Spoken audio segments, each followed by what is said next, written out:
enfim, eu vou esperar. Ou hoje, ou amanhã, ou depois da manhã, eu sei que o meu Redentor vive e reina para todos sempre. Davi pegou uma carruagem linda, nova, zerada.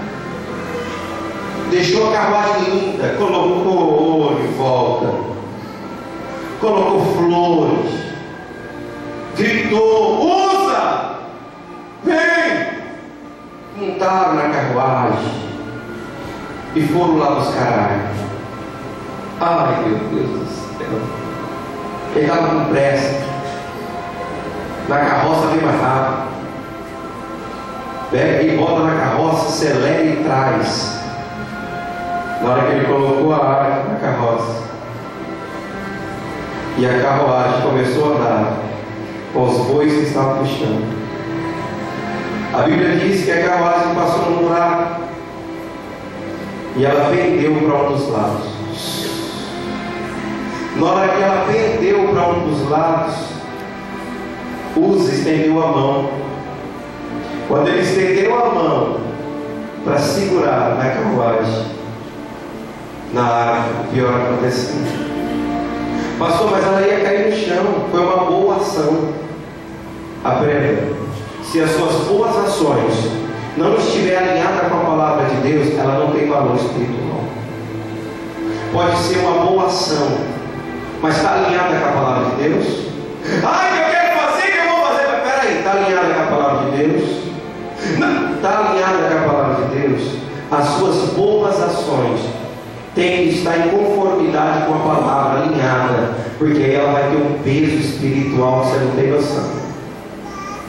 Cuidado. Ele estendeu a mão para segurar, e naquela hora ele morreu, foi fulminado. Mas ela ia cair. Deus não queria ajuda dele. Deus não precisa da nossa ajuda. Na hora que ele segurou, ele caiu morto. Morreu na hora. Na hora, abandonaram a arca, correram até Davi, olharam para Davi e disse: olha, Uza morreu. Mas como ele morreu? Ele foi segurar a arca lá, que ela bateu no buraco e quase caiu. Ele estendeu a mão e tentou tocar na glória de Deus. Morreu. Davi ficou em choque. Aquela notícia deixou em choque. Quando Davi ficou sabendo, ele falou: ó, leva para a casa de Obed-Edom, o Eteu, deixa lá. Ficou lá 3 meses.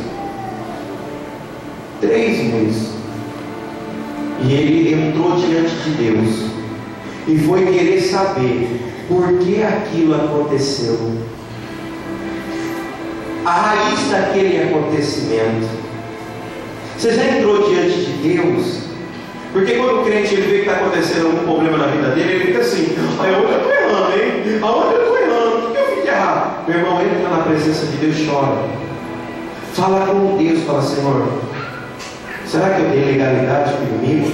Será que eu abri uma porta? E aonde eu abri? Lembra-te, pois, onde caíste. Arrependa-te e volte a praticar as primeiras boas obras.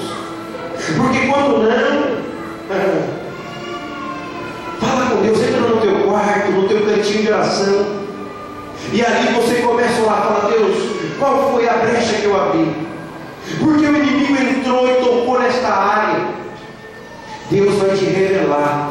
E depois você vai entrar na epístola de 1 São João, capítulo 1, verso 9, e vai clamar, porque a Bíblia diz assim: quem não tem pecado, engana a si mesmo. Porque todo aquele que confessa os teus pecados, diz o Senhor, Ele é fiel e justo para perdoar todos os teus pecados. Meu irmão, só não tem jeito é para o diabo, ele já está condenado. Mas quando você clama pelo sangue, você fica purificado. Claro que você não tem que cair no vício de pecar direto. Mas quando você pecar, clama pelo sangue. Deus te purifica. E no outro dia, você pode pisar na cabeça do diabo. Ele vai te purificar.